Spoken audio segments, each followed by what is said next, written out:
स्वागत है आप सभी का मेरे channel NS Hindi novel story पर। अगर आपको हमारी कहानियां पसंद आएं तो लाइक, कमेंट और सब्सक्राइब जरूर करें। धन्यवाद। 41 बेशकीमती। अब तक आपने पढ़ा, जयदेव सिंह के परिवार को नाश्ते के लिए ले जाया जाता है।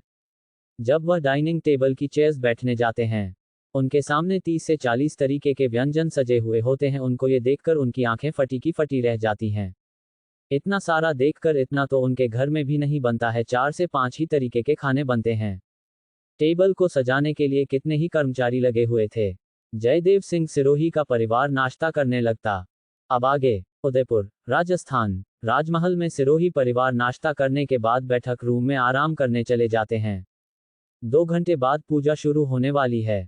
2 घंटे बाद विक्रम सिंह के चाचा का परिवार रतन सिंह राठौर, उनकी पत्नी शकुंतला राठौर, बेटा तेज सिंह राठौर, छोटे कुंवर शाह, बेटी मंजुला सिंह राठौर, छोटी राजकुमारी और बड़ी राजकुमारी नीलिमा सिंह राठौर सभी पूजा में शामिल होने आ जाते हैं। फिर सिरोही परिवार को बुलाया जाता है। सिरोही परिवार भी पूजा हॉल के मंदिर में आ जाते हैं। राणा जी रानी साहिबा भी पूजा हॉल में आ जाते हैं। तेज सिंह अपनी दोनों बहनों से बहुत प्यार करते हैं। उनके अंदर कोई ईर्ष्या नहीं है। वह विक्रम सिंह से भी बहुत प्यार करते हैं। वह अपने भाई को अपना आइडल मानते हैं। तेज सिंह अभी कुछ दिन पहले एब्रॉड से पढ़ाई करके आए हैं, जहां से विक्रम सिंह ने अपनी पढ़ाई की थी। अब वह बिजनेस में हाथ डालना चाहते हैं। अपने बड़े भाई विक्रम सिंह की तरह बनना चाहते हैं। पूजा घर में सभी नजर आ रहे हैं। राणा जी रानी साहेब से कह रहे हैं, अभी तक कुंवर शाह नजर नहीं आ रहे हैं। रानी साहिबा, हमने अपने एक कर्मचारी से कहकर उन्हें बुलवाया है। कर्मचारी वापस आकर, रानी साहिबा, कुंवर शाह को आने में थोड़ा वक्त लग सकता है, शायद वह अपने असिस्टेंट के साथ होटल के कुछ इशू है, उन्हें शॉर्ट आउट कर रहे हैं। अभी कुछ देर में आने ही वाले हैं। ठीक, अब आप जा सकते हैं। संगीता बड़े गौर से पूजा हाल को देख रही है और मन में खुश होकर कह रही हैं, ये पूजा घर कितना सुंदर और कितना बड़ा है, मंदिर से भी ज्यादा। संगीता को अपने ऊपर फख्र, प्राउड हो रहा है। अब ये सब देखकर अपने ऊपर और ज्यादा प्राउड फील हो रहा है। उसे अपने हम उम्र की 2 लड़कियां दिखाई दी। वो उनके पास आ गई। राजकुमारी साहिबा, आप नीलिमा सिंह राठौर जी हैं और आप छोटी राजकुमारी साहिबा मंजुला सिंह राठौर हैं ना? खड़ी खंबा। नीलिमा और मंजुला दोनों संगीता को देखकर खड़ी खंबा। नीलिमा पूछती है, आप कौन? क्या हम आपको जानते हैं? इतना सुनने पर संगीता का चेहरा एकदम काला पड़ जाता है। संगीता, नहीं, आप हमको नहीं जानती हैं। अब आप हमें जान जाएंगी। नीलिमा, वह भला कैसे? हम संगीता सिंह सिरोही हैं, जयदेव सिंह सिरोही की बेटी। हमारे बारे में राणा जी ने कुछ तो बताया होगा आप लोगों को, वो अपने आप में इतराते हुए बताती है। दोनों बहनें उसको नासमझी में ऊपर से नीचे तक देखती है, फिर आपस में एक दूसरे को इशारा करती हैं, जैसे शायद यह वही है जिसके साथ हमारे भाई शाह कुंवर शाह विक्रम सिंह से राणा जी रिश्ता तय कर रहे हैं। मंजुला सिंह, अच्छा, तो आप वही हैं जिसे भाई शाह कुंवर शाह विक्रम सिंह का रिश्ता तय किया जा रहा है। पर आप में ऐसा क्या खास है जो हमारे राणा जी ने आपको हमारे भाई शाह के लिए चुना है? हमें तो आपको देखकर कुछ खास नहीं लगा। दोनों बहनें अपने कंधे उचकाकर वहां से पास में ही दूसरी तरफ चली जाती हैं। मंजुला, समझ नहीं आ रहा, राणा जी ने इस लड़की के अंदर ऐसा क्या देखा जो हमारे भाई शाह कुंवर शाह के लिए पसंद की है? मुझे तो ये बिल्कुल भी खास नहीं लगी। भाई शाह बहुत ही बेशकीमती हैं। जो वह किसी खास के लिए बने हैं, ये तो उनके लायक बिल्कुल भी नहीं है। नीलिमा, तुम परेशान ना हो, भाई शाह इसको नहीं चुनेंगे, क्योंकि वह बचपन से ही किसी को बहुत प्यार करते हैं जिसके लिए वह दीवाने हैं। यह उनकी जिंदगी में नहीं। मंजुला, दीदी, शाह ऐसा ही हो। फिर दोनों वही चुपचाप बैठ जाती हैं। यही विक्रम की चाची को भी संगीता बिल्कुल पसंद नहीं आई, वह भी अपना मुंह बिचक गई उसे देखकर। जीजी शाह ने इसके अंदर ऐसा क्या देख लिया जो उन्हें भी पसंद आ गई? मुझे तो देखने से ही शातिर लग रही है। खैर, विक्रम सिंह इतना बेवकूफ नहीं है जो इसे पसंद करेगा। मैं कैसी भी हूं पर कुंवर शाह के लिए कुछ गलत नहीं सोच सकती।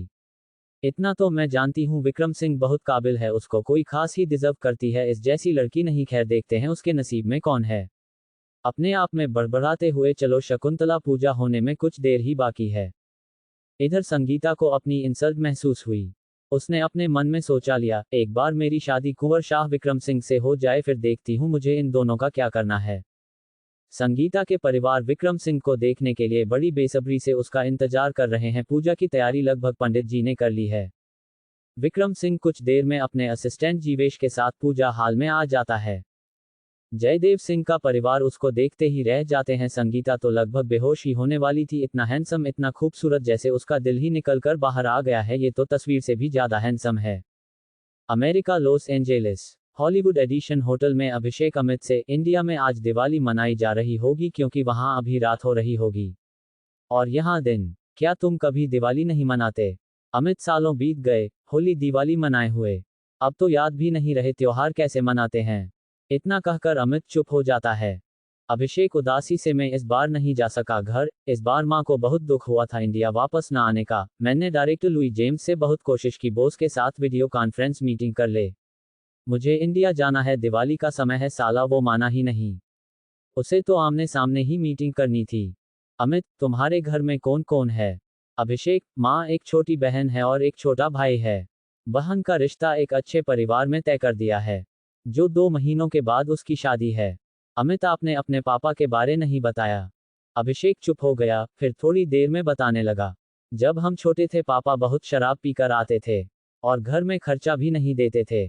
माँ को बहुत मारते थे। हम जब माँ को बचाने जाते थे तो हमें भी बहुत मारते थे। उन्हें हम पर रहम नहीं आता था। माँ सिलाई किया करती थी, उनके भी पैसे छीन लिए जाते थे और हम देखते रह जाते थे। फिर सोचता था जब मैं बड़ा हो जाऊंगा तब अपनी माँ और भाई बहन को प्रोटेक्ट करूंगा। इतना सब कहकर चुप हो जाता है। एक दिन हमें पता चले कि पापा को किसी ने एक्सीडेंट कर दिया जिसमें वह मारे गए। फिर हम कभी नहीं रोए। माँ को पापा के मरने का कोई अफसोस नहीं हुआ। एक्सीडेंट के सुनने पर हमें भी जरा अफसोस नहीं हुआ। फिर चुप हो जाता है। बाकी अगले भाग में पढ़ते रहिए। 42 विक्रम की शादी। अब तक आपने पढ़ा? अभिषेक चुप हो गया, फिर थोड़ी देर में बताने लगा। जब हम छोटे थे पापा बहुत शराब पीकर आते थे और घर में खर्चा भी नहीं देते थे। माँ को बहुत मारते थे। हम जब माँ को बचाने जाते थे तो हमें भी बहुत मारते थे। उन्हें हम पर रहम नहीं आता था। माँ सिलाई किया करती थी, उनके भी पैसे छीन लिए जाते थे और हम देखते रह जाते थे। फिर सोचता था जब मैं बड़ा हो जाऊंगा तब अपनी माँ और भाई बहन को प्रोटेक्ट करूंगा। इतना सब कहकर चुप हो जाता है। एक दिन हमें पता चले कि पापा को किसी ने एक्सीडेंट कर दिया जिसमें वह मारे गए। फिर हम कभी नहीं रोए। माँ को पापा के मरने का कोई अफसोस नहीं हुआ। एक्सीडेंट के सुनने पर हमें भी जरा अफसोस नहीं हुआ। फिर चुप हो जाता है। अब आगे। इंडिया, उदयपुर राजमहल। पूजा घर में संगीता विक्रम को चोरी चोरी नजरों से देखते हुए ऐसे उसके नजदीक आने लगी। संगीता के माँ ममता जी ये सब देखकर मुस्कुराने लगी, मुस्कुराते हुए और अपने मन में कहते हुए मेरी बेटी कितनी समझदार है। विक्रम के बगल में जाकर खड़ी हो गई। इस वक्त पंडित जी कुछ मंत्र वगैरह पढ़ रहे थे। मंदिर में घंटियों का शोर सुनाई दे रहा था।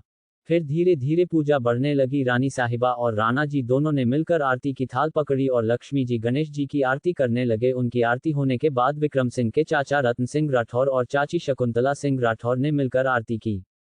फिर विक्रम सिंह और भाई तेज सिंह राठौर दोनों ने मिलकर आरती की। नीलिमा और मंजुला दोनों बहनों ने आरती की। जीवेश अपने परिवार के साथ न होकर यही महल में आरती की। सिरोही परिवार से भी आरती करवाई गई। पूजा समाप्त होने के बाद सबने मिलकर मिष्ठान खाए। थोड़ी देर में आतिशबाजी भी की गई। आतिशबाजी करते वक्त मंजुला चोरी चोरी जीवेश को देखने लगी। जीवेश इस बात को जानता था, पर वो जानबूझकर अनजान बनता बन रहा था, क्योंकि वो अपनी मर्यादा जानता था। ये कभी नहीं हो सकता था। एक तरह से वो यहाँ का नौकर था। पर मंजुला इस बात को नहीं जानती। वो कहते हैं, प्यार जात पात अमीरी गरीबी कुछ नहीं देखता। वरुण भी नीलिमा को देख रहा था पर नीलिमा इस बात से अनजान थी। कोई उसे देख रहा है। विक्रम जीवेश के साथ आतिशबाजी देख रहा था। संगीता धीरे धीरे उसके पास आए और विक्रम सिंह से, हेलो कुंवर शाह, मेरा नाम संगीता सिंह सिरोही है। विक्रम सिंह ने मुड़कर एक बार उसे देखा पर उसने उसका कोई जवाब नहीं दिया और बिना देखे ही बिना बोले ही वो वहां से चला गया। संगीता को ये देखकर बिल्कुल अच्छा नहीं लगा। उसका मुंह मुरझा गया। अपना सा मुंह लेकर रह गई। संगीता ने सोचा शायद विक्रम सिंह को अभी हमारी उन्हें जानकारी नहीं होगी। फिर अपने मन में सोचा पर मैं तो इतनी खूबसूरत हूं, आज तक मुझे कोई रिजेक्ट नहीं कर पाया। आज तो मैं ब्यूटी पार्लर से अच्छे तरीके से तैयार होकर आई थी जिससे मैं विक्रम सिंह को खूबसूरत लगूं। लेकिन उसने तो मुझे एक नज़र भी नहीं देखा। कोई बात नहीं, मैं उनकी होने वाली फियांसे हूं। फिर वह मुस्कुराकर अपनी मां ममता के पास आ गई। ममता संगीता से बोली, कैसे लगे तुम्हें कुंवर शाह? संगीता अपनी मां से, सपनों का राजकुमार, दिल खुश हो गया। आतिशबाजी खत्म होने के बाद सभी डिनर करने के लिए डाइनिंग हॉल में आ गए। सभी ने अपनी अपनी जगह बैठकर डिनर किया। डिनर के बाद राणा जी ने सभी को बैठकर रूम में जाने के लिए बोल दिया। अब सभी बैठक रूम में आ गए। राणा जी ने जयदेव सिंह के परिवार को अपने शाही परिवार से मिलवाया और सभी को एक दूसरे के बारे में बताया गया। तेज सिंह को इन बातों में कोई दिलचस्पी नहीं थी, वह तो सिर्फ ऐसे ही बैठ गया। क्योंकि राणा जी का हुक्म था, तेज सिंह को भी संगीता बिल्कुल पसंद नहीं आई। वह भी अपने मन में राणा जी ने भाई साहब के लिए इसको पसंद किया है, क्या बकवास पसंद की है। वह भी अपने भाई को जानता है कि वह उसको पसंद नहीं करेगा। फिर भी वह ये सब तमाशा देखने के लिए बैठ गया। उसे मालूम थी भाई साहब किसी की नहीं सुनते। राणा जी ने सबको बताया, हम कुंवर शाह की मंगनी जयदेव सिंह सिरोही की बेटी संगीता सिंह सिरोही के साथ तय करना चाहेंगे। विक्रम सिंह को इस बारे में अभी तक कोई जानकारी नहीं थी। कर्मचारी से कहकर उनको बुलवाया गया। थोड़ी देर में विक्रम सिंह अपने असिस्टेंट जीवेश के साथ बैठक रूम में आ गया। जयदेव सिंह ने जब विक्रम सिंह को देखा तो तुरंत जयदेव सिंह खड़े होकर उन्हें ग्रीट किया। खड़ी खंबा कुंवर शाह। विक्रम सिंह ने एक नज़र जयदेव सिंह को देखा, देखकर अपनी जगह पर बैठ गए। जीवेश उनके बराबर में खड़ा हो गया। राणा जी, कुंवर शाह, विक्रम सिंह, इनसे मिलिए। जयदीप सिंह सिरोही, हमने इनकी बेटी से आपका रिश्ता तय करने के लिए कहा है। उनकी यह सारी बातें सुनकर ममता और संगीता अपने दिल में बहुत ही खुश हो रही थी। ममता जी सोच रही थी, अब तो हमारी बेटी का कुंवर शाह के साथ मंगनी हो जाएगी, फिर तो ज्यादा दिन दूर नहीं है। हमारी बेटी को इस महल की रानी बनने में। संगीता के तो पैर ही नहीं रख रहे थे जमीन पर, वह तो बहुत ही खुश हो रही थी। इधर दो लोग राणा जी और रानी साहिबा को छोड़कर सभी के मुंह बिदक गए। कोई भी खुश नहीं था, वो तो अब बस विक्रम का रिएक्शन देखने के लिए बेचैन थे। राणा जी की बातें सुनकर अब विक्रम क्या करेगा, राणा जी का परिवार सोचने लगा। जब विक्रम सिंह ने ये सुना फिर राणा जी की तरफ देखा और बहुत ही कोल्ड और धीमे आवाज मगर गुस्से में, राणा जी, हमने आपसे मना किया था, आप हमारी विवाह की बात नहीं करेंगे, फिर भी आपने ये बात की। राणा जी, कुंवर शाह, आप संगीता को एक बार देख लेते और समझ लेते, हमने उन्हें इसलिए यहाँ बुलवाया है। राणा जी की बात काटते हुए, राणा जी हमें माफ कीजिएगा, हमने आपसे कहा था, आप हमें फोर्स नहीं कर सकते। तभी जयदीप सिंह बोला, माफ कीजिएगा कुंवर शाह, राणा जी ने हमें वचन दिया है कि आप हमारी बेटी से मंगनी करेंगे, फिर युवराज बनने के बाद आप उनसे शादी करेंगे। इतना सुनने के बाद विक्रम सिंह अपनी जगह से खड़ा हुआ और बहुत ही ठंडी और गुस्से में मगर धीमे आवाज में बोला, राणा जी ने आपको वचन दिया है, हमने नहीं, आप अपनी बेटी की शादी उन्हीं से करवा दीजिए। विक्रम सिंह फिर वहां से उठकर अपने असिस्टेंट जीवेश के साथ वापस अपने रूम में चला गया। एक बार भी उसने किसी की तरफ नहीं देखा। विक्रम सिंह की आवाज सुनकर एक बार तो जयदेव सिंह भी डर गया। फिर वह राणा जी की तरफ देखने लगा, राणा जी भी अब चुप थे। फिर रानी साहिबा की तरफ देखा, रानी साहिबा भी चुप थी, वह भी कुछ ना बोल सकी। राणा जी की परिवार के चेहरे खिल गए, सिरोही परिवार का चेहरे उतर गए, संगीता का तो चेहरा काला पड़ गया। विक्रम की बातें सुनकर ममता जी और वरुण का भी मुंह देखने के लायक बन गया। उन्हें इस बात की उम्मीद नहीं थी विक्रम ऐसा कुछ करेगा, यह उनकी बेइज्जती का सवाल था। राणा जी, जयदीप सिंह से हमें माफ कीजिएगा, हमें यह बात नहीं मालूम थी कि कुंवर शाह इस तरह से मना करके जाएंगे। जयदीप सिंह बोले, आपके वचन का क्या हुआ जो आपने हमें दिया था। फिर राणा जी रतन सिंह की तरफ देखने लगे, उन्होंने भी मुंह फेर लिया। वो समझ गए थे कि वह क्या कहने वाले हैं। रतन जी बोले, माफ कीजिएगा, रात बहुत हो चुकी है, हमें आराम करने जाना चाहिए। उन्होंने अपनी पत्नी और बच्चों की तरफ इशारा किया, उन्होंने भी कह दिया, हाँ हमें आराम करने जाना चाहिए। वह भी सपोर्ट में बोले। रात की गुड विश देकर वह भी अपने रूम में चले गए। अब तो राणा जी सबकी तरफ देखते रह गए, उन्हें ऐसा लगा जैसे उनकी कोई इज्जत ही की जा रही है। उनके भाई ने भी उनकी नहीं सुनी। जबकि राजपूत और राठौरों में वचन की कीमत बहुत बड़ी होती है, प्राण जाए पर वचन ना जाए।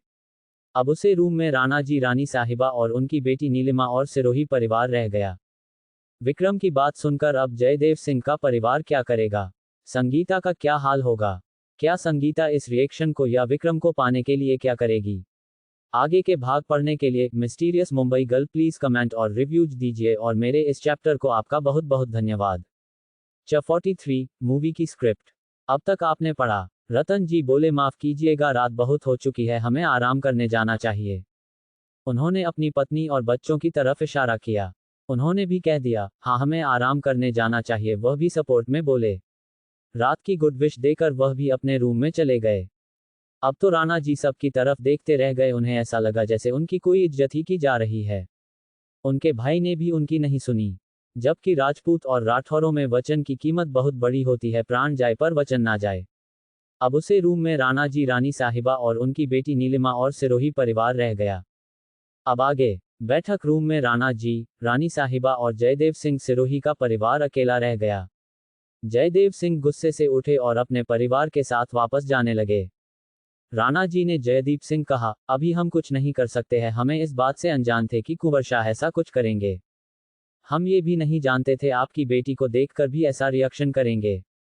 जयदेव सिंह गुस्से से बोले, उन्होंने एक नज़र भी हमारी बेटी को नहीं देखा। उनकी बात को काटते हुए राणा जी, सिरोही जी, अभी रात बहुत हो गई है, आज आप गेस्ट रूम में आराम कीजिए, आपका वहां ठहरने का इंतजाम करवा दिया है।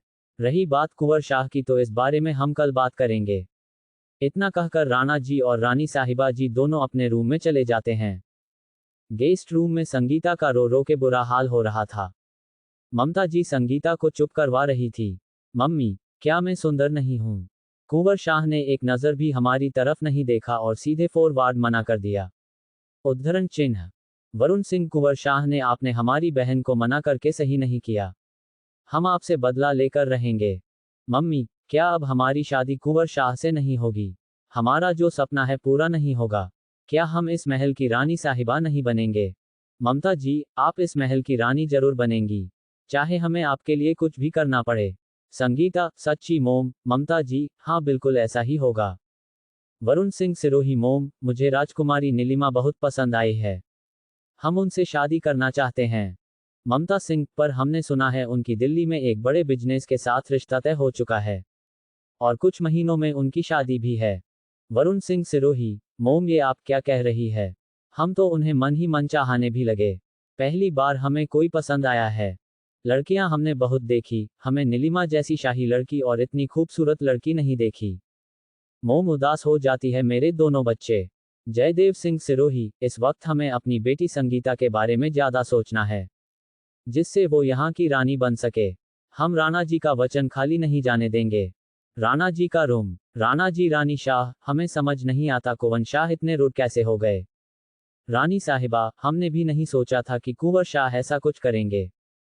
विक्रम सिंह अपने रूम में, जीवेश भाई, राणा जी ऐसा कैसे कर सकते हैं? विक्रम सिंह गुस्से में, जबकि हमने उन्हें मना कर दिया था तब भी उन्होंने ऐसा किया। हम अपना सारा काम छोड़कर यहाँ आए थे। राणा जी ने हमसे कहा था होटल्स की फाइनेंस डिपार्टमेंट की प्रॉब्लम सही करने के लिए, तभी हम यहाँ आने को तैयार हुए थे। जीवेश, कुंवर शाह, आप परेशान न हो, सब ठीक हो जाएगा। हम अब नहीं रुकेंगे। जैद तैयार रखना, हम कल 2 होटल्स का काम निपटा कर कल शाम को ही निकलना है। जीवेश जी, कुंवर शाह ऐसा ही होगा। मंजुला सिंह हंसते हुए, हूँ बड़ा आए, हमारे बड़े भाई कुंवर शाह विक्रम सिंह की पत्नी बनेंगी। दीदी शाह, भाई साहब ने तो उन्हें एक नज़र देखा भी नहीं। नीलिमा, हमने तो आपसे पहले ही कहा था, हमारे भाई साहब के लिए तो कोई खास ही होगी। फिर दोनों हंसते हुए अपने अपने रूम में सोने चली जाती है। अगले दिन इंडिया में सुबह और अमेरिका में शाम। अमेरिका, लॉस एंजेलिस सिटी की शाम। एडिशन होटल, शाम 7 बजे मीटिंग हॉल में ईवा अपनी टीम रूही, अमित, मीरा और अभिषेक के साथ समय पर पहुंच जाते हैं। वहीं मीटिंग हॉल में डायरेक्टर लुई जेम्स अपने असिस्टेंट पीटर के साथ पहले से ही प्रेजेंट थे। ईवा अपने ओरिजिनल रूप ब्लैक बिजनेस सूट में डायरेक्टर लुई जेम्स के सामने जाती है, तो लुई जेम्स और उसका असिस्टेंट पीटर दोनों उसे देखते ही रह जाते हैं। लुई जेम्स अपने मन में, Louis James, I have seen many girls in my mind and beautiful too, but I have never seen a girl as beautiful as her. What an amazing style and sincerity she has in her mind. She is so young, I thought she might be 35 to 40-year-old lady, but she is a young girl of 18-19 years. Louis James अपने मन में, लड़कियां तो मैंने बहुत देखी और खूबसूरत भी, लेकिन इसके जैसी बेइंतहा खूबसूरत लड़की मैंने आज तक नहीं देखी। क्या गजब का स्टाइल और सिंसियरिटी है, और अपने मन में इतनी कम उम्र की, मैंने तो ये सोचा था शायद कोई 35-40 साल की लेडी होगी, ये तो 18-19 साल की इतनी कम उम्र की लड़की है। वो उसमें खो जाता है। यही हाल पीटर का था। ईवा लुई जेम्स के सामने आकर सोफे पर बैठ जाती है, उसके आसपास दाई तरफ अमित और रूही, बाईं तरफ अभिषेक और मीरा बैठ जाते हैं। अमित लुई जेम्स को उसके सेंस से बाहर लाते हुए हैंडशेक करते हुए, hello mister director Louis James, hello mister director Louis James. My name is Amit Saxena, and this is our boss Eva Rajvansh. You asked Abhishek to arrange a meeting to meet her. मेरा नाम अमित सक्सेना और ये हमारी boss Eva राजवंश। इनसे मिलने के लिए ही आपने अभिषेक से कहकर मीटिंग रखवाई थी। लुई जेम्स उनकी आवाज़ सुनकर अपने सेंस से बाहर आता है। लुई जेम्स तुरंत खड़े होकर ईवा को ग्रीट करता है। My name is Louis James, I approached you for my new movie.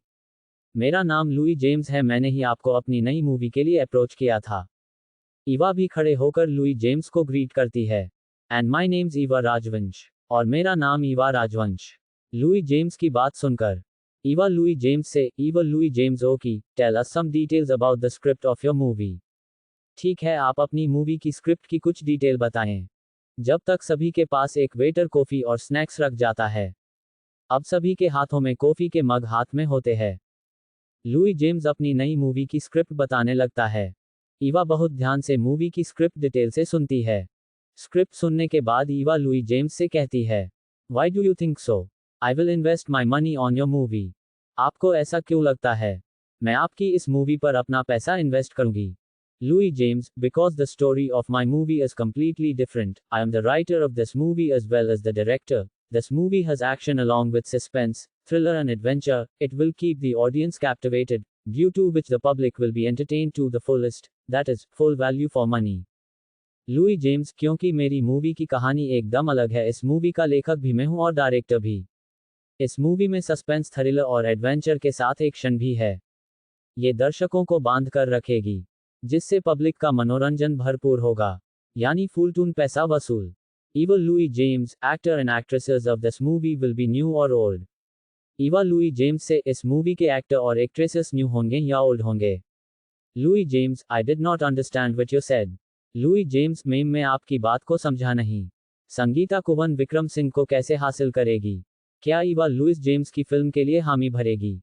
बाकी के भाग मिस्टीरियस मुंबई गर्ल पढ़ते रहिए। प्लीज़ लाइक और कमेंट कीजिए, शेयर भी कीजिए। आपका बहुत बहुत धन्यवाद। 44 सारंग का दुख भरा पास्ट। अब तक आपने पढ़ा। Louis James, because the story of my movie is completely different. I am the writer of this movie as well as the director. This movie has action along with suspense, thriller and adventure. It will keep the audience captivated, due to which the public will be entertained to the fullest. That is, full value for money. Louis James, क्योंकि मेरी movie की कहानी एकदम अलग है, इस movie का लेखक भी मैं हूं और डायरेक्टर भी। इस मूवी में सस्पेंस, थ्रिलर और एडवेंचर के साथ एक्शन भी है। ये दर्शकों को बांध कर रखेगी, जिससे पब्लिक का मनोरंजन भरपूर होगा, यानी फुल टून पैसा वसूल। Eva Louis James, actor and actresses of this movie will be new और old.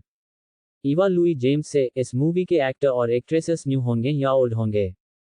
Louis James, I did not understand what you said. Louis James, ma'am मैं आपकी बात को समझा नहीं। अब आगे, I mean, will you take new hero और हीरोइन इन दिस मूवी और ओल्ड वन? मेरा मतलब है कि आप इस मूवी में नए हीरो या हीरोइन लेंगे या पुराने लेंगे? Louis James, in this movie, I will take new hero and heroine. Some actors will be taken from the past like senior citizens and some will be medium actors who have been working for 3-4 years. The rest will be taken according to scene the characters. Louis James, इस movie में मैं अपने hero और heroine नए लूंगा, कुछ actor पुराने लिए जाएंगे जैसे सीनियर सिटीजन और कुछ मीडियम एक्टर्स लिए जाएंगे जो 3-4 साल से काम कर रहे हैं। बाकी कैरेक्टर्स सीन के हिसाब से लिए जाएंगे। Eva Rajvansh, but this time we want an Indian girl to be cast as the heroine and the two with a young beautiful face and other characters as per the scenes. And we want a new young face for the hero too, even if you cast a boy from Hollywood. If you do this, we will surely invest money in this movie. Eva राजवंश, पर हम चाहते हैं इस बार इस movie में heroine के लिए इंडियन लड़की ली जाए, वो भी कम उम्र के खूबसूरत चेहरे के साथ, और भी कैरेक्टर्स लिए जाएं सीन के हिसाब से। और हीरो का भी कम उम्र का नया चेहरा चाहिए, चाहे लड़का आप हॉलीवुड का ही क्यों न लें। अगर आप ऐसा करेंगे तो हम जरूर इस मूवी में पैसा लगाएंगे। लुई जेम्स ईवा की बात सुनकर खुश हो जाता है। मीम it will be like that, मैनमा ऐसा ही होगा। Amit, if you want, our team can help you in climbing Indian heroines and other characters, for that you will also have to come to India. Amit, अगर आप चाहें तो आपकी मदद हमारी टीम इंडियन हीरोइन और बाकी कैरेक्टर्स को ढूंढने में आपकी मदद कर सकती है। उसके लिए आपको भी इंडिया आना पड़ेगा। Louis James, yes sir, thank you very much with a smile, I will come to India. Louis James, जी सर, मुस्कुराते हुए आपका बहुत बहुत धन्यवाद। मैं इंडिया आ जाऊंगा। Ruhi, We have heard that in your movies the heroine's roles are reduced. If the girl is from outside and plays more roles are cut during editing, but you cannot do that in this movie. Ruhi, हमने सुना है आपकी movie में heroine के role कम कर दिए जाते हैं। अगर वो लड़की बाहर की है और रोल ज्यादा कर लेती है तो एडिटिंग के समय उसके रोल काट दिए जाते हैं। पर इस मूवी में आप ऐसा नहीं कर सकते। लुई जेम्स रूही की तरफ देखकर, This will not happen, we will not do this, we will work in this movie with complete honesty. ऐसा नहीं होगा, हम ऐसा नहीं करेंगे, हम पूरी ईमानदारी से इस मूवी में काम करेंगे। Eva, remember one thing Mr. Louis James, however much money we invest in your movie, if you lie or cheat us even a little, we will take back the money with interest. Eva, एक बात याद रखिएगा mister Louis James, हम जितना भी आपकी movie में पैसा लगाएंगे, जरा भी आपने झूठ या धोखा दिया हमें तो सूद समेत आपसे पैसा रिटर्न ले लेंगे। Louis James, please trust us, we will live up to your expectations. Louis James, मैनमा आप हम पर ट्रस्ट कीजिए, हम आपकी उम्मीदों पर खरा उतरेंगे। Eva, for now, Big B please get a small legal contract made for them in which they can start their work right away by paying some advance money, and get their signature only after reading and showing them, and the next contract will be given after 1 week so that we can also be satisfied. Till then you can think and decide whether their work is good or not, Mr. Louis James. Eva, फिलहाल big B आप इनका छोटा सा legally contract बनवा दीजिए जिसमें कुछ advance पैसे देकर अभी से ही अपना काम स्टार्ट कर दें, और इन्हें दिखा पढ़ा कर ही इनसे साइन लिए जाएं, और 1 वीक के बाद ही अगला कॉन्ट्रैक्ट दिया जाएगा जिससे हम भी सेटिस्फाइड हो सके। इनका काम अच्छा है या नहीं, जब तक आप सोच समझ लीजिए mister Louis James. Amit, yes Bose, ऐसा ही होगा। Eva, now we should leave underscore. Mr. Louis James, you can discuss the rest of the work with our assistant Amit Bigby and manager Abhishek, and yes, now the meeting will be through video conference, and if the contract needs to be signed then you will have to come to India. Now we should leave. Eva, अब हमें चलना चाहिए। Mister Louis James, बाकी का आप discussion आप हमारे assistant Amit Big B से और मैनेजर अभिषेक के साथ कर लीजिए। और हाँ, अब मीटिंग वीडियो कॉन्फ्रेंस से होगी और अगर कॉन्ट्रैक्ट साइन की जरूरत पड़ी तो आपको इंडिया आना होगा। Louis James, yes I will be like that. जी मैनमा, ऐसा ही होगा। इतना कहकर मीटिंग हॉल से निकलकर ईवा, रूही और मीरा के साथ वहां से अपने अपने रूम में चली जाती है। 1 घंटे के बाद अमित और अभिषेक दोनों वापस आते हैं। ईवा सभी से दिवाली की पूजा और आतिशबाजी के लिए कहती हैं और इंडिया में न सही अमेरिका में ही सही हम ये त्योहार कहीं भी मना सकते हैं। सभी खुश हो जाते हैं। अमित होटल में ही दिवाली की पूजा के लिए आधा घंटे में ही अरेंजमेंट करवा देता है। फिर सभी इंडियन ट्रेडिशनल में तैयार होते हैं। तीनों लड़कियां लहंगा, चुन्नी और ज्वेलरी के साथ टच अप वाला मेकअप करती है। आज तीनों ही सुंदर लग रही थी, जिनमें सबसे ज्यादा ईवा बेइंतहा खूबसूरत लग रही थी। लड़के भी कुछ कम नहीं थे। दोनों ने धोती कुर्ता पहन रखा था। रेडीमेड धोती बनी हुई थी, इसलिए दोनों को पहनने में परेशानी नहीं हुई। अमित रेड कलर का कुर्ता और अभिषेक ने ब्लू कलर का कुर्ता, दोनों की धोती सफेद रंग की थी। दोनों ही बहुत हैंडसम लग रहे थे। लुई जेम्स और पीटर को भी इस पूजा में शामिल कर लिया। सब ने मिलकर दिवाली की पूजा की। फिर पूजा करने के बाद एक दूसरे को मिठाई खिलाई, फिर आतिशबाजी की, सभी ने एक दूसरे को गुड विश किया। फिर रात को डिनर किया। डिनर के बाद सभी अपने अपने रूम में सोने चले गए। इंडिया में दिन। त्रिपाठी विला। सारंग आज पूरे 2 दिन, 1 दिन और 1 रात बिताकर अपने घर आता है। सारंग के पिता उसको आते हुए देखते हैं। तुम दिवाली की पूजा वक्त कहाँ चले गए थे? तुम वापस क्यों नहीं आए? सारंग कुछ नहीं बोला, डैड की बात को सुनकर चुपचाप अपने रूम में जा रहा था। रमेश त्रिपाठी बोले, मैं कुछ पूछ रहा हूं, तुमसे कहाँ गए थे? तब सारंग ने रुककर उनकी तरफ देखा, फिर उन्हें जवाब दिया, मैं कौन होता हूँ आपको बताने वाला, और आप कौन मुझसे पूछने वाले? आपने कभी मुझे पिता वाला एहसास करवाया नहीं, और न ही आपने मुझे अपनी औलाद मानी। आप ही तो कहते थे तुम मेरी भूल से पैदा हुए हो, तुम्हारी मोम से मैंने कभी प्यार नहीं किया। मेरी शादी तुम्हारी मोम से मेरे बाप ने जबरदस्ती करवाई है, जो तुम एक दिन में नशे में होने की वजह से मेरी माँ के पास बहुत नजदीक चले गए, जिससे मैं इस दुनिया में आ गया। जबकि ऐसा नहीं था, आपने मेरी माँ से बदला लेने के लिए शादी की थी। मेरी माँ ने आपकी गर्लफ्रेंड बनने के लिए जो मना कर दिया था। रमेश त्रिपाठी, हाँ बात सही है, मुझे तो उसके साथ कुछ दिन गुजारने थे, मेरे बाप को पसंद आ गई, फिर जबरदस्ती गले पड़ गई। तुम्हारी माँ अंजू ने नहीं बताया था तुम इस दुनिया में आने वाले हो, और अगर बता देती तो सारंग, तो आप मेरी माँ का अबॉर्शन करवा देते। है ना, जो मैं आज आपके सामने खड़ा हूं, तो मैं आपके सामने खड़ा नहीं हो पाता क्योंकि मैं दुनिया में ही नहीं होता। कितना बुरा हुआ आपके साथ। यू आर राइट, सही कहा ना मैंने। रमेश त्रिपाठी, फिर भी मैं तुम्हारा डैड हूं। सारंग, नहीं है आप मेरे डैड, मैं सिर्फ अपने दादा का पोता हूं जिन्होंने मुझे अपने बच्चे की तरह पाला। मेरे 3 साल के होने के बाद मेरी माँ की शादी करवा दी। मेरी माँ भी मुझसे दूर हो गई सिर्फ आपकी वजह से। 1 साल पहले मेरे दादाजी भी मुझे अकेला छोड़कर चले गए, जो अपनी सारी जायदाद मेरे नाम कर गए। सही कहा ना मैंने, क्योंकि उन्हें पता था तुम एक धोखेबाज हो। और हाँ, आपकी ऑलरेडी एक फैमिली है, जिसमें आपके 2 बच्चे हैं और एक बीवी भी हैं। मैं अकेला ही ठीक हूँ। रमेश त्रिपाठी, तुम ऐसा कैसे कह सकते हो? ये घर मेरे बाप का है। ये मेरा भी घर है और तुम मेरे बेटे हो। सारंग ने अपने डैड को गौर से देखने लगा और अपनी सौतेली माँ और सौतेले भाइयों को देखने लगा, फिर वापस अपने बाप को देखने लगा। फिर जोर जोर से हंसने लगा। हा हा हा हा। सारंग, क्या कहा आपने? ये घर आपका है। एक बार फिर याद दिला दूं, अभी मैंने कुछ देर पहले ही कहा था। दादाजी ने इस घर को मेरे नाम कर दिया था। आप शायद फिर से भूल गए हैं। और रहा खर्चा, वो भी दादाजी की कंपनी से मिलता है, जो पहले से ही मेरे लिए सब कुछ करके चले गए थे, जिससे मेरी पढ़ाई लिखाई और मेरे बाकी के खर्चे पूरे होते हैं। अभी मैं 21 साल का हूँ। ग्रेजुएशन के बाद मैं 3 साल के MBA के करने एब्रॉड चला जाऊंगा। MBA करने के बाद मैं अपनी कंपनी भी संभाल लूंगा। रमेश त्रिपाठी सारंग को उनकी तरफ दिखाकर, ये तुम्हारी मोम है और ये तुम्हारे दोनों भाई है। सारंग फिर से, ये बस तुम्हारी फैमिली है, मेरी नहीं। और एक बात और क्लियर कर देता हूं, अगर मुझे कुछ भी हुआ तो ये सब कुछ ट्रस्ट में चला जाएगा। तब भी आप कुछ नहीं कर पाएंगे और मुझसे तुम जबरदस्ती भी नहीं ले सकते। प्यार से मैं दूंगा नहीं। रमेश त्रिपाठी, मैं तुम्हारा डैड हूं। ये भी तो तुम्हारे भाई हैं। इनको भी अपने दादा की जायदाद पर हक है। सारंग फिर से हंसता हुआ बोलता है, तब तो फिर आपको भी दादाजी के पास जाना चाहिए और उनसे अपना हक मांगना चाहिए। मैं इसमें कुछ नहीं कर सकता।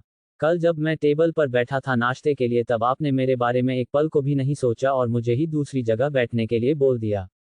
आपने तो मेरा एक बार भी पक्ष नहीं लिया। और मैं भूखा ही यहां से चला गया, एक बार भी मुझे आवाज नहीं दी, और अब आप मुझसे अपना हक मांग रहे हैं। रमेश त्रिपाठी का चेहरा काला पड़ गया सारंग की बात सुनकर। सारंग, मैं चाहूं तो आपको इस घर में भी ना आने दूं। अब बहुत हो गया आर्ग्यूमेंट। मुझे अब आप लोग पसंद नहीं अपने घर में। अब आपकी दिवाली हो चुकी है, अब आप सभी मेरे घर से जा सकते हैं। सभी वहां खड़े होकर उनकी बात सुन रहे थे। उन्हें आज इस बात की सच्चाई पता चली। खासकर अनिता और उसके भाइयों को उनके पैरों से जमीन खिसक जाती है। उनको ये सच पता चली कि उनके यहाँ कुछ भी नहीं। अनिता जी और कुणाल को बहुत फर्क पड़ता है, पर रॉकी को इस बात से कोई फर्क नहीं पड़ता कि यहाँ उसके लिए भी कुछ नहीं है। तभी रॉकी उसके पास आया। भाई, आप ऐसे कैसे कह सकते हैं? मैं तो आपका भाई हूं, मेरा तो चेहरा भी आपसे बहुत मिलता है, जैसे कार्बन कॉपी। तो क्या आप मुझसे भी बात नहीं करेंगे? सारंग, तुमसे किसने कहा मैं तुमसे बात नहीं करूंगा? जानता हूं तुम मेरे भाई हो। मेरे भाई, जमीन जायदाद एक ऐसी जड़ है जो एक दूसरे के खून के प्यासा बना देता है, और अक्सर अपने ही लोग दगा देते हैं। क्या गारंटी कि भविष्य में तुम मुझे हट न करो? रॉकी फिर कुछ नहीं बोलता। रॉकी अपने मन में, जानता हूं भाई, आप बचपन से आप बहुत हट हुए हैं। वक्त आने में मैं प्रूफ जरूर कर दूंगा कि मैं आपका भाई हूं। मैं लालची नहीं हूं। क्या ईवा लुई जेम्स की मूवी का कॉन्ट्रैक्ट साइन करेगी? यह इस मूवी में और भी कुछ हेर फेर करवाएगी। अब रमेश त्रिपाठी जी क्या करेंगे? क्या अनीता जी हार मान जाएगी? वह सारंग से कैसे अपना हिस्सा लेंगी? पढ़ते रहिए mysterious Mumbai girl. Please comments, reviews और शेयर कीजिए। आपका बहुत बहुत धन्यवाद। 45 यशस्वी भवः। अब तक आपने पढ़ा। सारंग, तुमसे किसने कहा मैं तुमसे बात नहीं करूंगा? जानता हूं तुम मेरे भाई हो। मेरे भाई, जमीन जायदाद एक ऐसी जड़ है जो एक दूसरे के खून के प्यासा बना देता है, और अक्सर अपने ही लोग दगा देते हैं। क्या गारंटी कि भविष्य में तुम मुझे हट न करो? रॉकी फिर कुछ नहीं बोलता। रॉकी अपने मन में, जानता हूं भाई, आप बचपन से आप बहुत हट हुए हैं। वक्त आने में मैं प्रूफ जरूर कर दूंगा कि मैं आपका भाई हूं। मैं लालची नहीं हूं। अब आगे। मुंबई, त्रिपाठी विला। सारंग अपनी बात खत्म करके अपने कमरे में चला जाता है। पीछे से रमेश त्रिपाठी जी अपने गुस्से से दांत पीसते रह जाते हैं, क्योंकि वह मजबूर थे, वह कुछ नहीं कर सकते थे। वह सारंग का कुछ भी नहीं बिगाड़ सकते थे। अनीता जी रमेश त्रिपाठी के पास आती है। आपने हमें पहले क्यों नहीं बताया? हम तो इसी धोखे में रहे, ये सब आपका है। कुणाल भी यही बात कहता है। डैड, आप बहुत झूठे हैं। डैड, आपका तो अब बिजनेस भी नहीं रहा। आप तो दिवाली पूजा करने के बहाने से इस घर पर कब्जा करने आए थे। आपके ही डैड ने आपके लिए कुछ नहीं छोड़ा। अनीता जी, अब हम क्या करेंगे? आपने जो बिजनेस खड़ा था वह तो डूब गया। हमारे पास तो कुछ भी नहीं रहा। ये घर भी सारंग के नाम पर है। रमेश त्रिपाठी, अब तो एक ही रास्ता है, चुपचाप यहाँ पड़े रहो और उसकी हाँ में हाँ मिलाते रहो, तभी वह हमें यहाँ रहने देगा। नहीं तो हम सड़क पर आ जाएंगे। हमारे पास इस घर के सिवा कुछ नहीं है और ना ही खर्चे के लिए पैसे। उसको ये बात नहीं मालूम है हमारा बिजनेस डूब गया है। इस वक्त अनीता जी और कुणाल को भी बहुत गुस्सा आ रहा था, आपस में बात करते हुए। अब तो हमें उसके टुकड़ों पर भी पालना पड़ेगा। रोकी को किसी बात का कोई फर्क नहीं पड़ता, वो तो अपने कमरे में चला जाता है। रमेश त्रिपाठी जी, अब हम कुछ भी नहीं कर सकते। अब हमें पैसे कमाने के लिए कोई और काम करना होगा। जब तक हमारे पास कोई जरिया न बन जाए तब तक हमें इसी घर में रहना होगा। अनीता जी, क्यों ना आप अपने डैड की फैक्ट्री में चले जाएं? शायद कुछ बात बन जाए। फैक्ट्री में तो सबको मालूम होगा आप उनके बेटे हैं, तो फिर आप उसे पर अपना कब्जा कर लीजिए। आगे जो होगा देखा जाएगा। रमेश त्रिपाठी, तुम सही कह रही हो, मुझे कल फैक्ट्री के ऑफिस में चले जाना चाहिए। देखते हैं वहां क्या होता है। सभी अपने अपने कमरे में चले जाते हैं। रौनक का घर। रौनक अपने दोस्तों के साथ। दीपेश रौनक से, क्या तुम्हारे पास मीरा का फोन आया था? यार 3 दिन हो गए, दिवाली भी हो गई, मीरा का एक बार भी फोन नहीं आया। उसकी फ्रेंड्स ने तो तुम्हें फोन किया होगा। रौनक, ओह हेलो, मेरे पास किसी का फोन नहीं आया। मैं खुद ईवा से कांटेक्ट करने की कोशिश कर रहा हूं पर उसका फोन नहीं लग रहा है। 3 दिन हो गए उससे बात किए बगैर। यहां तक मैंने रूही को भी फोन लगाया, दोनों के फोन नॉट रीचेबल बता रहे हैं। फिर मैंने मीरा को भी फोन लगाया, उसका भी फोन नॉट रीचेबल बता रहा है। दीपेश, समझ नहीं आता ये लड़कियां कहां चली गई। जोगिंदर, अपने घर गई होंगी दिवाली मनाने। एक दिन बाद कॉलेज खुल रहे हैं, फिर तो सब आ ही जाएंगी, तब पूछ लेंगे। दीपेश, हाँ तुम सही कह रहे हो। उदयपुर राजमहल। आज विक्रम सुबह ही जीवेश के साथ अपना और जीवेश के लिए नाश्ता अपने रूम में मंगा लेता है। दोनों अपना अपना नाश्ता करते हैं, फिर दूसरे होटल्स के काम शॉर्ट आउट करने अपने असिस्टेंट जीवेश के साथ चला जाता है, क्योंकि उसे आज शाम को ही मुंबई निकालना है। वही नाश्ते की टेबल पर जयदेव सिंह की फैमिली भी बैठ जाती है। वहां राणा जी की भी पूरी फैमिली मौजूद थी सिवाय विक्रम सिंह के। राणा जी को विक्रम नजर नहीं आता। वह रानी साहिबा से पूछते हैं, रानी साहिब, कुंवर शाह कहाँ है? अब तक नाश्ते की टेबल पर क्यों नहीं आए? रानी साहिबा बोली, हमने उनको बुलवाया था, उन्होंने यहाँ आने से साफ मना कर दिया। कुंवर शाह ने अपना नाश्ता अपने रूम में ही मंगा लिया था, फिर नाश्ता करके अपने असिस्टेंट जीवेश के साथ दूसरे होटल्स चले गए। उद्धरण चिन्ह। राणा जी, कुंवर शाह आपने सही नहीं किया।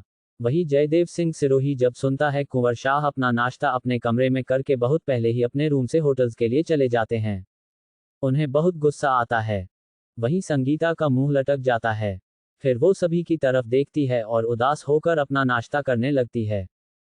वहीं मंजुला नीलिमा से, दीदी शाह देखिए इस लड़की को कैसे इसका चेहरा लटक गया है, बेचारी के सारे सपने टूट गए। नीलिमा, वह तो है, सपने तो टूटने ही थे, सो सेठ बेचारी। फिर दोनों मुस्कुराते हुए अपना नाश्ता करती हैं। नाश्ता करने के बाद बैठक रूम में राणा जी फिर से जयदेव सिंह के परिवार को बुलवाते हैं। राणा जी जयदेव सिंह से बोलते हैं, हमें माफ कीजिएगा जयदेव सिंह, अभी के लिए हम कुंवर शाह से नहीं मिल पाए और ना ही हमने उनसे कोई बात कर पाए। जयदेव सिंह, राणा जी आपने वचन दिया है आप कुंवर शाह की मंगनी संगीता से करवाएंगे, फिर उसकी शादी भी कुंवर शाह से करवाएंगे, अब कहाँ गया आपका वचन? आप तो कहते हैं कि हमारे शाही परिवार में वचन से बढ़कर कुछ भी नहीं है, चाहे प्राण चले जाएं पर वचन खाली नहीं जाता है। राणा जी, जयदेव सिंह, अभी आप हमें माफ कीजिए, हम अभी कुछ नहीं कर पाए। हमने जो आपको वचन दिया है उसे जरूर निभाएंगे, हमें थोड़ा वक्त चाहिए। जयदेव सिंह सिरोही, ठीक है राणा जी, हम आपको वक्त देते हैं। कुंवर शाह के युवराज बनने से पहले संगीता के साथ उनकी मंगनी हो जानी चाहिए। राणा जी, ठीक है, अभी आप अपने परिवार को लेकर अपने घर जाए, इस बारे में हम बाद में बात करेंगे। जयदेव सिंह अपने परिवार को लेकर चला जाता है, लेकिन जयदेव सिंह अपने मन में सोचते हुए कहता है, मैं हार नहीं मानूंगा, मैं अपनी बेटी की शादी कुंवर शाह विक्रम सिंह से करके ही रहूंगा, चाहे कुछ भी हो जाए। साम दाम दंड भेद सब अपनाऊंगा, यह शादी करवा कर ही रहूंगा। ममता जी, अब क्या होगा संगीता का? क्या ये शादी नहीं होगी? मुझे तो बहुत डर लग रहा है। उद्धरण चिन्ह। जयदेव सिंह सिरोही, कुछ नहीं होगा ममता जी, सब ठीक होगा और यह शादी होकर ही रहेगी। मैं भी देखता हूँ कुंवर शाह संगीता से कैसे शादी नहीं करेंगे। वरुण, डैड, मैं भी आपका साथ दूंगा, मुझे भी इस घर में एक और शादी करनी है, उनकी बेटी नीलिमा से, जो मुझे बहुत पसंद आई। जयदेव सिंह सिरोही, ठीक है बेटा, पहले संगीता के बारे में सोचते हैं, हमें विक्रम सिंह से उसकी शादी कैसे करवानी है। डैड, हम सब आपके साथ हैं। इधर विक्रम सिंह अपने असिस्टेंट के साथ होटल्स के सारे काम निपटा रहा है, जिससे वह यहां से जल्द निकल जाए। काम शॉर्ट आउट करते करते ऐसे ही शाम हो जाती है। महल में उसकी पहले से मुंबई जाने की पैकिंग तैयार थी। काम निपटाने के बाद वह अपने महल पहुंचता है। वह अपने असिस्टेंट जीवेश के साथ मुंबई निकलने से पहले अपनी रानी माँ साहेब से और अपनी बहनों से मिलता है, फिर अपने चाचा चाची से भी मिलता है। पर इस बार तेज सिंह भी अपनी पैकिंग करके विक्रम सिंह के पास आ जाता है। तेज सिंह, भाई साहब, हम भी आपके साथ मुंबई चलेंगे। ये बात सुनकर तेज सिंह की माँ और पिता रतन सिंह राठौर बहुत खुश होते हैं। आखिर उनके बेटे ने उनके मन की सुन ली। वह यही चाहते थे, हमारा बेटा भी विक्रम सिंह जैसा बने। तेज सिंह भी अपनी माँ साहेब और पिता से मिलता है और उनसे कहता है, हम भाई साहब के साथ मुंबई जाना चाहते हैं, हमारे जाने से आप नाराज तो नहीं है। तेज सिंह के माता पिता कहते हैं, नहीं नहीं, हम आपसे नाराज नहीं है, हम आपके लिए बहुत खुश हैं। तेज सिंह फिर अपने माँ बाप का आशीर्वाद लेता है। वह दोनों उसे आशीर्वाद देते हैं, यशस्वी भव। विक्रम सिंह भी बहुत खुश था अपने का भाई के लिए, वह उनके साथ चल रहा है। विक्रम सिंह अपनी माँ साहब से कहता है, अब हम नीलिमा की शादी पर ही आएंगे। नीलिमा और मंजुला दोनों उदास थी, उनके दोनों भाई जा रहे थे। फिर खुश हो जाती हैं। दोनों बहनें अपने भाइयों की आरती उतारती है, दोनों के तिलक लगाती है और दोनों कहती हैं, हमारे भाइयों को कामयाबी मिले। दोनों भाई उनको खुश रहने का आशीर्वाद देते हैं। विक्रम सिंह तेज सिंह और अपने असिस्टेंट जीवेश के साथ अपने जेट से मुंबई निकल जाता है। अब कहानी में ट्विस्ट आने वाला है, कहानी बहुत इंटरेस्टिंग बनेगी। अब इसमें एक्शन के साथ रोमांस भी पढ़ने को मिलेगा, नोक झोंक भी मिलेगी, फन भी पढ़ने को मिलेगा। तो पढ़ते रहिए मिस्टीरियस मुंबई गर्ल। कहानी अगले भाग से शुरू है। प्लीज कमेंट्स रिव्यूज दीजिए और शेयर भी कीजिए। आपका बहुत बहुत धन्यवाद।